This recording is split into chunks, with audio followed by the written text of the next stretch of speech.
Sani Ahmad Ɗanbaiwa sun ji daɗin baitin wannan waƙar da muka saka musu wato sabuwar waƙa tashi wadda yayi mai taken suna da ƙauna.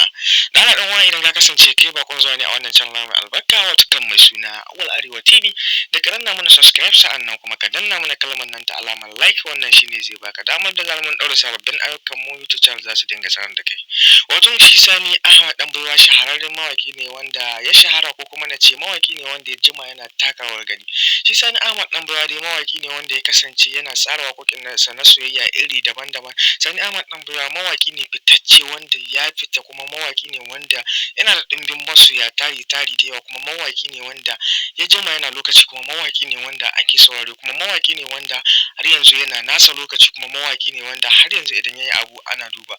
Don Allah kasance ta da wannan channel mai albarka wato kan mai suna Awwal Arewa TV da ka danna mana subscribe sa'annan kuma ka danna mana alamar ƙararrawa wannan shine zai baka damar da zamu ɗaura sababbin ayyukan mu YouTube channel za su dinga sanar da kai. Sani Ahmad Ɗanbaiwa fitaccen mawaƙi ne wanda ya shahara. Sani kuma Ahmad Ɗanbaiwa fitaccen mawaƙi ne wanda ya shahara. Jarumin mawaƙi ne wanda ya daɗe yana taka rawar gani. Da Allah idan ka kasance masoyin Sani Ahmad Ɗanbaiwa da ka yi mana sharing ɗin wannan bidiyo musamman a page naka na WhatsApp ko kuma Facebook da sauransu wannan shine zai nuna mana cewa lallai tabbas kuna bibiyar wannan channel. Alhamdulillahi rabbil alamin na tabbatar da cewa masoyan Sani Ahmad Ɗanbaiwa sun ji daɗin baitin wannan waƙar da muka saka musu wato sabuwar waƙa tashi wadda yayi mai taken suna da ƙauna.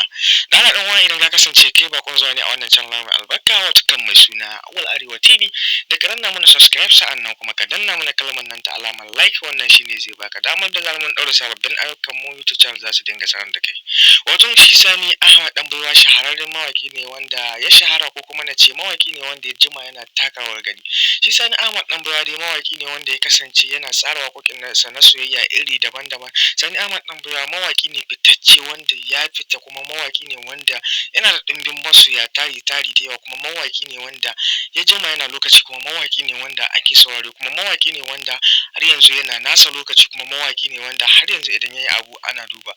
Don Allah kasance ta da wannan channel mai albarka wato kan mai suna Awwal Arewa TV da ka danna mana subscribe sa'annan kuma ka danna mana alamar ƙararrawa wannan shine zai baka damar da zamu ɗaura sababbin ayyukan mu YouTube channel za su dinga sanar da kai. Sani Ahmad Ɗanbaiwa fitaccen mawaƙi ne wanda ya shahara. Sani kuma Ahmad Ɗanbaiwa fitaccen mawaƙi ne wanda ya shahara. Jarumin mawaƙi ne wanda ya daɗe yana taka rawar gani. Da Allah idan ka kasance masoyin Sani Ahmad Ɗanbaiwa da ka yi mana sharing ɗin wannan bidiyo musamman a page naka na WhatsApp ko kuma Facebook da sauransu wannan shine zai nuna mana cewa lallai tabbas kuna bibiyar wannan channel da ku a cikin wannan channel namu wato kan mai suna Awwal Arewa TV sai mu haɗu da ku a cikin wani bidiyon namu ko kuma na ce sai mu haɗu da ku a cikin wani sabon bidiyon namu na gaba.